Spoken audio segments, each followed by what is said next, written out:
Allahumma sholli ala Muhammad. Bu, ada 3 golongan manusia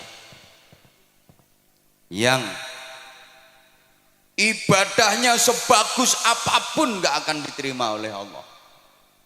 Doanya sebaik apapun, sekhusyuk apapun gak akan dikabulkan Allah. Bahkan di akhirat gak bisa menerima syafaat Rasulullah. Rungokno toh. Walaupun ibadahnya bagus, sholatnya top, bukan cuma yang wajib, sholat sunnah dikerjakan semua. Sujud luar biasa. Sekali nyosop batuk mentol telu. Berarti nyosop 2 kali batuk mentol 6. Selesai sholat gak rupa-rupa rai.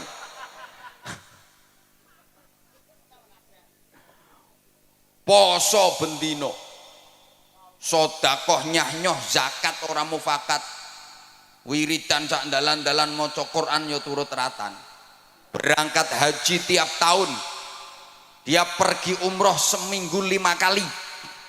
Yo iso ngomahe Mekah kok. Kan omahe Mekah.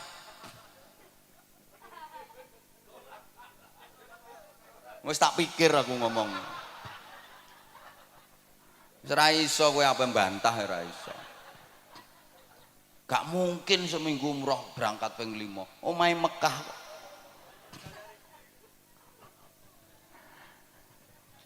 Kalau masuk 3 golongan manusia ini percuma. Gak akan diterima Allah. 1, aqul walidain. Anak yang durhaka kepada kedua orang tua. Naudzubillah. Sehebat apapun anak, kalau sampai durhaka kepada orang tua, berani kepada orang tua, menentang orang tua, melawan orang tua, zalim kepada orang tua, menyakiti hati dan perasaan orang tua, menyia-nyiakan orang tua, padahal si anak hidupnya berkecukupan, kaya, orang tuanya hidup menderita, itu dia mentala. Alah wes kadung.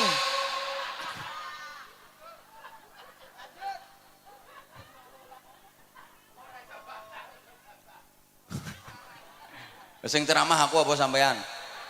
Lah iya.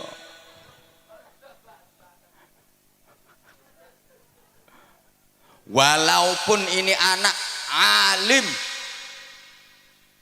mangan kitab entek 2896, ilmune sundul terop, saking pintere sampai iso ngraji entut. Ngraji angin ini gampang, ngraji entut begitu tit kok.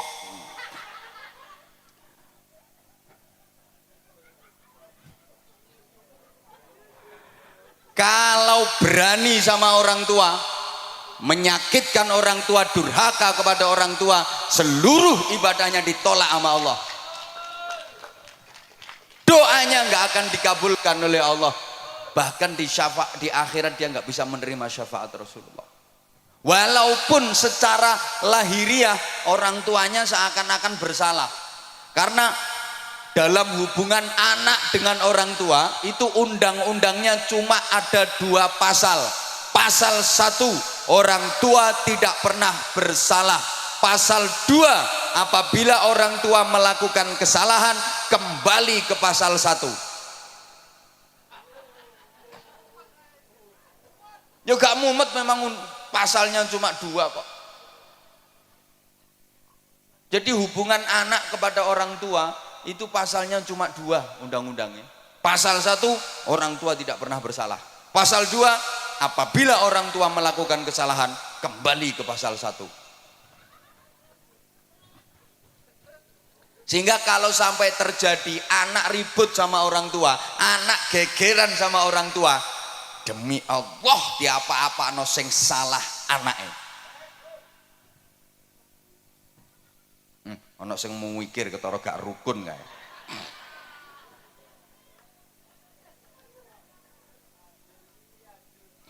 Wajar.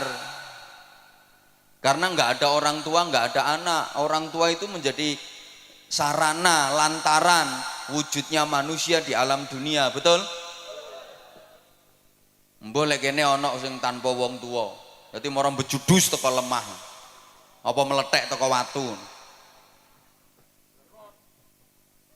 Maka saya di mana-mana katakan selamanya anak nggak mungkin bisa membalas budi kepada orang tua.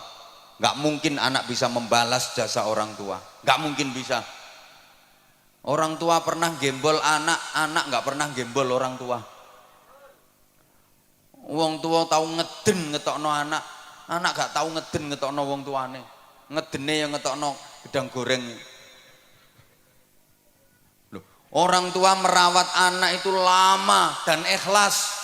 Nggak ada yang berharap imbalan. Nah, aku ngerumat kowe sampai 20 tahun. Saiki kon wis dadi tentara. Ayo hitungan sedina aku njaluk upah 50.000. Nggak ada.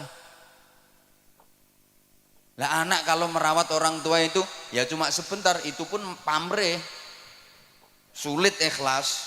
Kadang orang tuanya sakit itu. Anak limo iso geger sak dulur. Sing ngramut ya sampean. Oh sampean bagiannya paling akeh kok.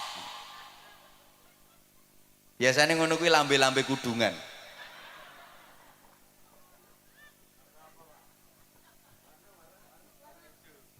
Halo. Halo. Ya. Rungokno. Orang tua merawat anak itu yang diharapkan hidupnya anak. Sing diharap-harap uripe. Lah nek anak ngramut wong tua iki mek karo nunggu matine kok. Sorry ya. Orang tua itu mau gantiin sakitnya anak. Kalau anak nggak mau gantiin sakitnya orang tua. Orang tua rela menggantikan derita anak. Kalau anak nggak mungkin mau menggantikan derita orang tua. Saya udah sering kasih contoh. Orang tua itu punya anak sakit, anak masih kecil sakit. Ya Allah, nangis. Semalaman nungguin anak nggak tidur. Dia nggak rela seekor nyamuk pun menggigit anaknya, hinggap di tubuh anaknya. Ditunggoni sampai gak turu, nangis memohon kepada Allah, ya Allah biar saya saja yang gantiin sakitnya anak saya asal anak saya sehat. Tapi anak gak mungkin mau gantiin sakitnya orang tua. Maaf, ayo coba sampean misalnya punya orang tua sudah pikun, ayo sampean gelem genteni, ya Allah kula sing pikun mawon.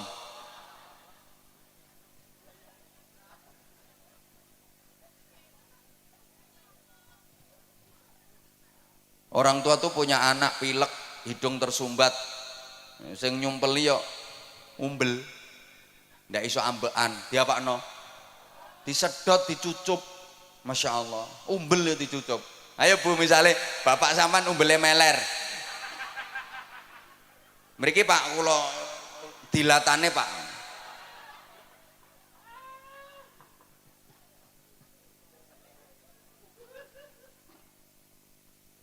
Lah orang tua itu siapa saja? Satu, abul jasad, orang tua kandung,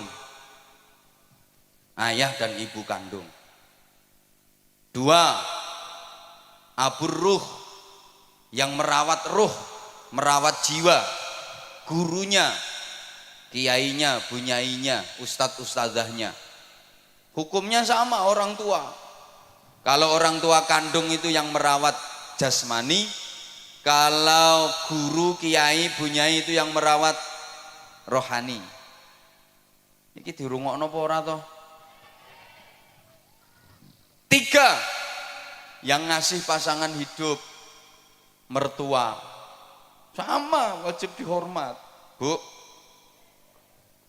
menantu kalau nggak rukun sama mertua, ya sama itu namanya menantu yang tidak berbakti kepada orang tua, durhaka. Sama. Ada enggak? Ngacung.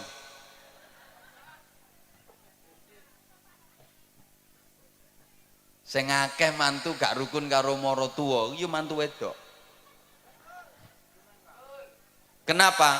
Mohon maaf, penting ini. Perempuan itu cenderung serakah.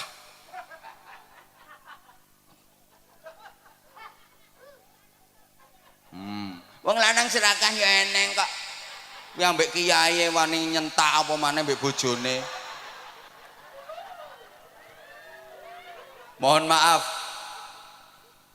banyak istri yang tidak merelakan suaminya untuk berbakti kepada orang tua. Banyak suami yang tidak menyadari posisi. Sorry ya, istri sama suami itu beda. Karena istri perempuan, suami laki-laki. Nah iya beda.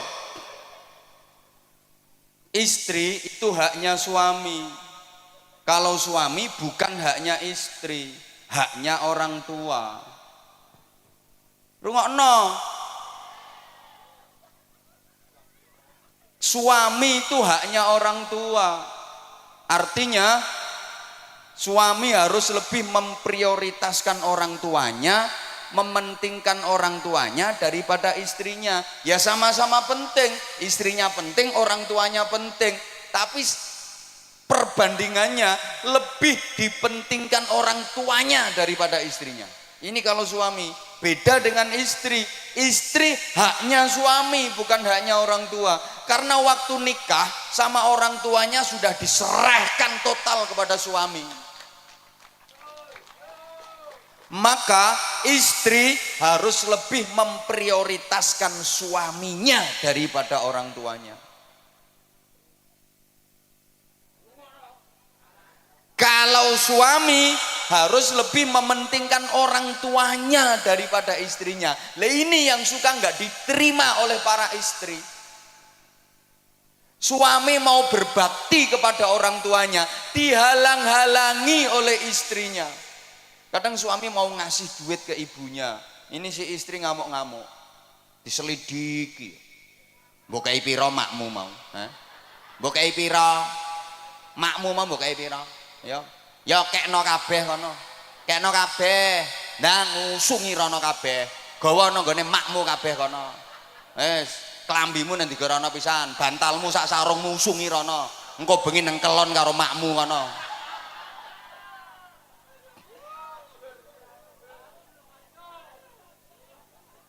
Suami mau berbakti kok dihalang-halangi. Bu, ibu harus sadar, bagi suami orang tua itu prioritas daripada istri. Bu, ikhlas nggih, relakan suamimu berbakti kepada orang tuanya. Yang orang tua suami adalah mertuamu. Maka istri solehah, calon-calon bidadari surga itu adalah perempuan-perempuan yang mengikhlaskan, merelakan suaminya berbakti kepada orang tuanya. Suaminya lebih mementingkan orang tuanya daripada dirinya sendiri. Itu perempuan-perempuan solihah, calon-calon bidadari surga. Nggih Bu nggih? Nggih Bu nggih? Jadi misalnya, Bu, suami ibu punya duit 10 juta. Nah, ibu sebagai istri dikasih 3 juta, yang 7 juta dikasihkan ibunya suami. Ikhlas nggih?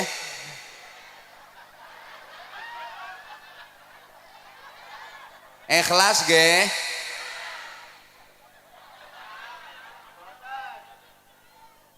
Ikhlas mboten? Mulane angel mlebu swargamu ya ngono.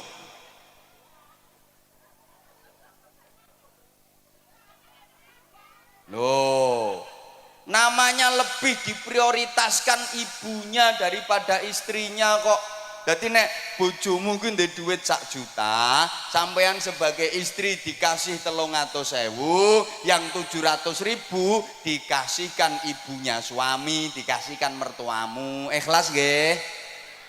Sapa ngomong tak jotos mau?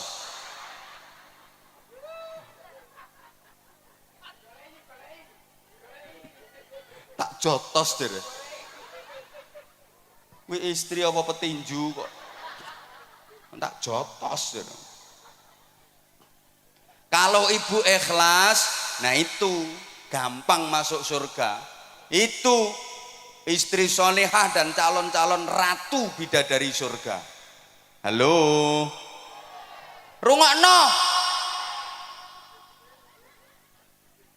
Jadi sampeyan niku Bu, kalau dikasih uang belanja sama suami, sebelum nerima duit itu sampean ngomong, "Mas, aku sampean kei duit ngene iki, buke sampean kei to ora?" Lek buke sampean kei ya aku gelem nrimo duit iki. Lek nek buke gak sampean kei, aku mau nampani, Mas. Buke kei sik kudu luwih akeh. Lek buke wis sampean kei, lagek tak trimo. Ngoten nggih? Pret. Pret.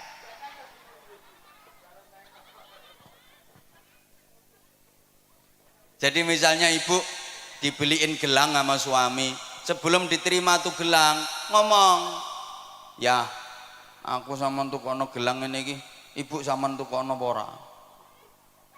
Lek ibu sampean tukono ya aku gelem. Lah nek ibu gak sampean tukono, aku mau nganggo ya, gak gelang-gelangan ra apa-apa. Penting ibu timbang aku. Ibu sing ngramut sampean, sengsara, rekoso mulai cilik gedhekno sampean, sorone ra karuan. Aku petuk sampean wis siap pakai. Aku gelem nganggo gelang iki, tapi ibu ya tukono gelang sing luwih gedhe. Ngoten Bu nggih? Alah ora trimo pret nek iki. Pret.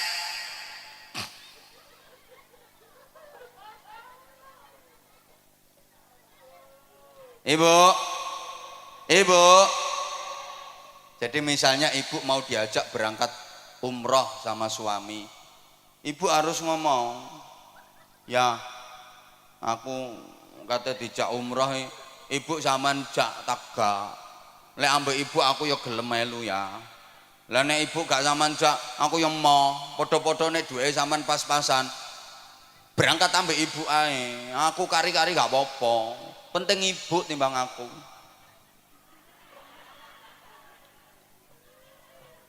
Bapak, sampean sebagai suami Pak, kalau punya istri yang karakternya seperti itu, betul-betul lelaki beruntung di dunia ini. Beja-bejane wong lanang. Subhanallah. Itu istri solihah yang memuliakan suami dunia akhirat. Betul Pak. Kalau Bapak punya istri dengan tipikal seperti itu, aku pesen Pak, ramuten sing apik, jangan sia-siakan. Betul Pak.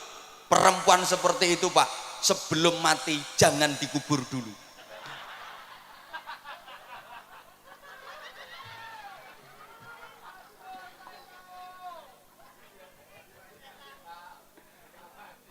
Soalnya langka.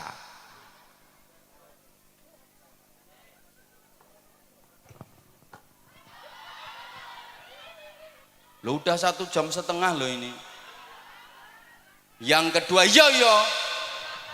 Yang kedua, mahal yo gak melok urun kok. Yang ibadahnya pasti ditolak, doanya nggak mungkin diijabah, dan di akhirat nggak bisa menerima syafaat Rasulullah adalah para istri menengok. Lu memang iya kok. Istri-istri yang suka melukai perasaan suami, menyakiti hati suami padahal suaminya benar, dan suka membebani suami di luar batas kemampuannya. Tak baleni. Pengumuman. Ibadah sebaik apapun gak akan diterima Allah, doa sekhusyuk apapun gak akan diijabah Allah, dan di akhirat gak bisa menerima syafaat Rasulullah. Siapa? Istri-istri yang suka melukai perasaan suami, menyakiti hati suami padahal suaminya bener. Aku gak bakal suami sih gak bener. Alah rungokke sik.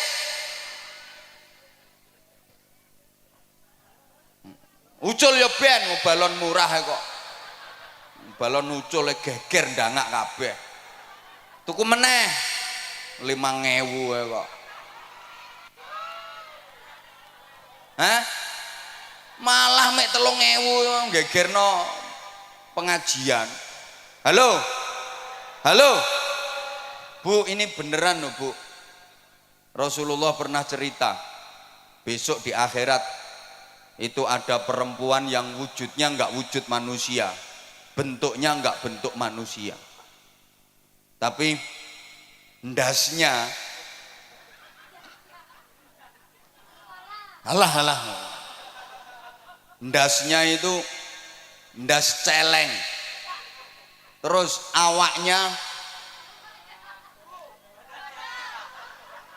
menengok lagi, awaknya awak khimar, wis gampangane ndase celeng awake jarang. Hi, ngeri. Ndase celeng awake jaran. Siapa itu? Ya tadi perempuan yang suka membebani suami di luar batas kemampuan. Wong suami lo penghasilannya sebulan ini lo cuma 2 juta. Nek njaluk blonjo saulan sampai 250 juta.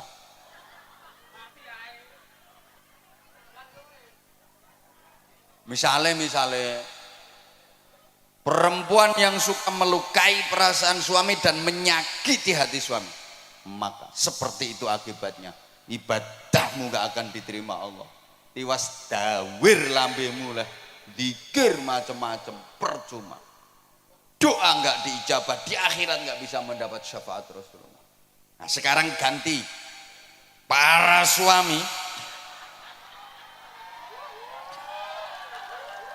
ya harus fair dong. Yo kok wong wedok ae. Para suami laki-laki rungokno. Yang suka melukai perasaan istrinya, menyakiti hati istrinya, maka akibatnya aku durung tahu krungu keterangannya. Saya belum pernah mendengar keterangannya. Jadi ya saya nggak pernah dengar dalilnya.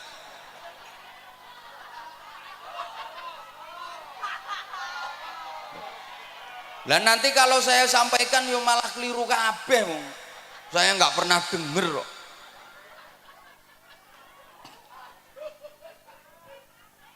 Bagusnya perempuan itu nggak perlu ngerti dalil-dalil yang kayak gitu.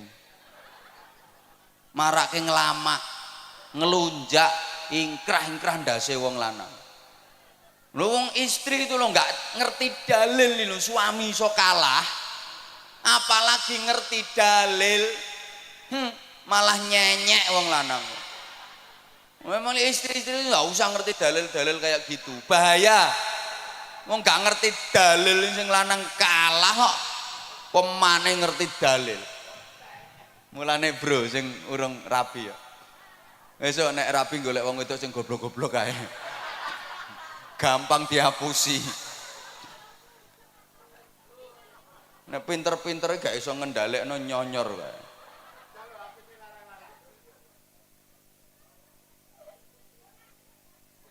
Yang ketiga udah itu berlalu. Yang ketiga, orang yang mutus silaturahim. Itu yang ibadahnya nggak akan diterima oleh Allah. Doanya nggak diijabah sama Allah. Di akhirat nggak bisa mendapatkan syafaat Rasulullah. Maka itu perlu kita hindari 3 hal tadi. Allahumma sholli ala Muhammad. Nah, selanjutnya jamaah rahimakumullah, perlu perbaikan diri. Peningkatan kualitas ibadah. Baik yang vertikal, hablum minallah, ibadah ritual, maupun yang horizontal, hablum minan nas, ibadah sosial. Halo. Dilanjut apa mboten? Oke, tak imbui. Ya, ini ibarat kerja itu lembur berarti. tambahan durasi ya. Gini, ya, hidup ini harus selalu ada peningkatan dan perbaikan. Slogane hari ini harus lebih baik daripada kemarin, dan esok harus lebih baik daripada hari ini.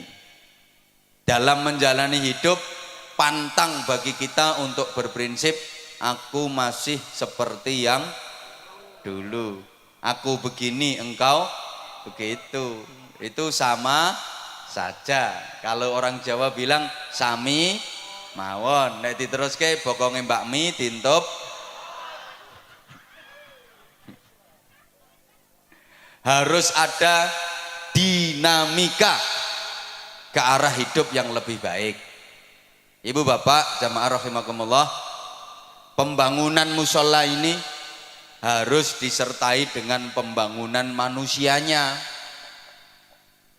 Iya, kita berharap mudah-mudahan musola, masjid-masjid yang ada itu benar-benar bisa menjadi laboratorium rohani,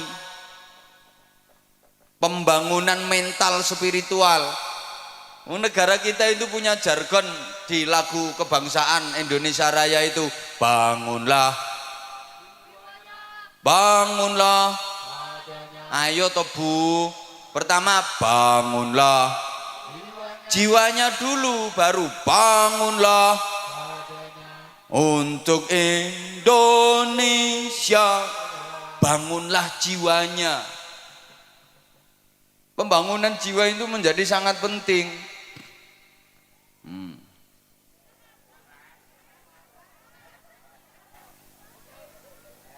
Oke. Mohon gelas ini untuk dikeletak.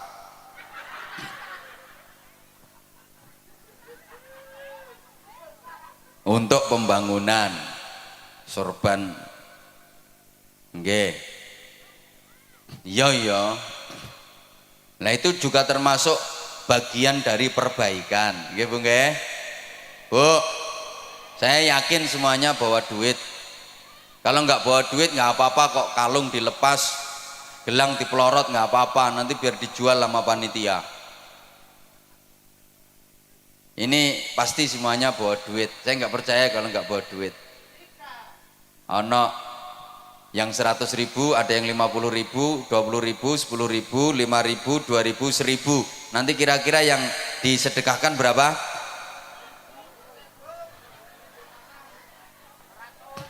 Perlu diingat, sedekah itu yang penting banyak walaupun tidak ikhlas,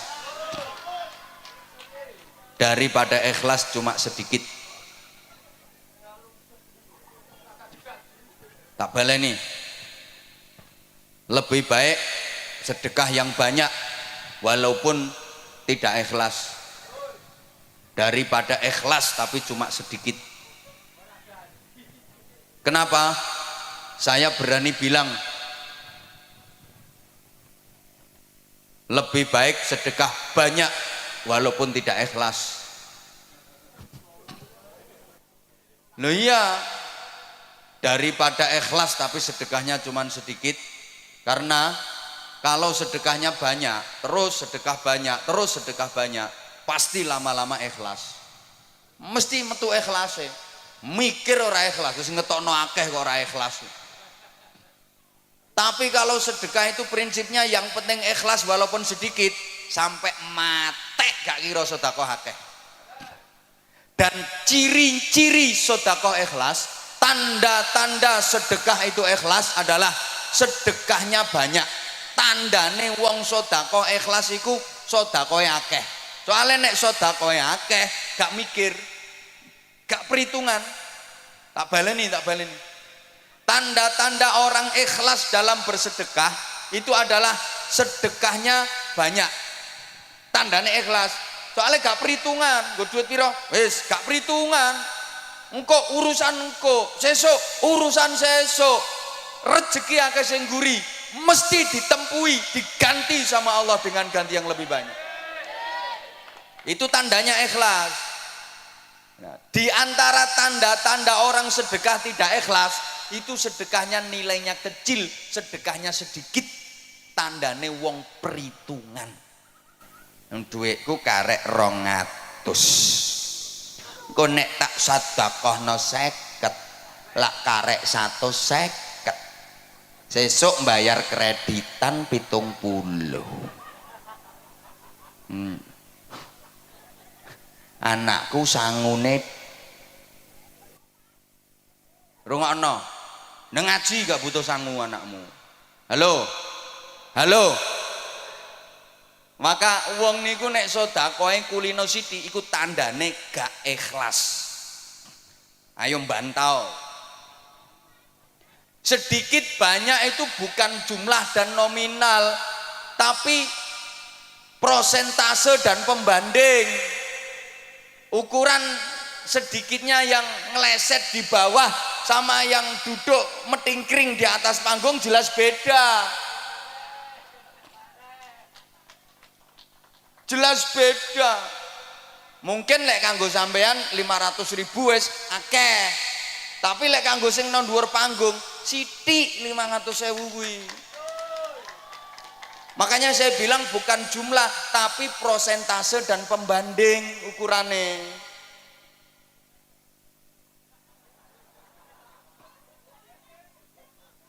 Lah iya, makanya kalau saya katakan di antara tanda ikhlas dalam bersedekah itu sedekah nominalnya banyak, nilainya banyak. Kuwi tandane ikhlas karena dia nggak perhitungan. Tandane wong sedekah gak ikhlas itu sedekahnya sedikit karena dia perhitungan. Halo.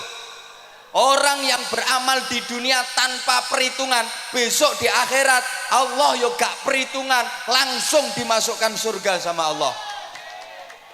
Itu namanya masuk surga tanpa hisab.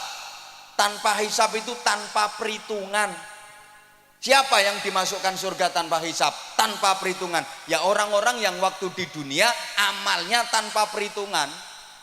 Malaikat yang meriksa itu langsung didhawuhi sama Allah, kasih instruksi. Malaikat, itu orang waktu di dunia amal tanpa perhitungan.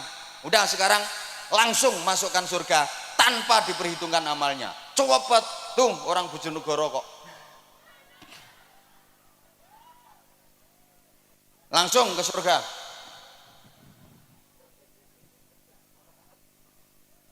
Halo.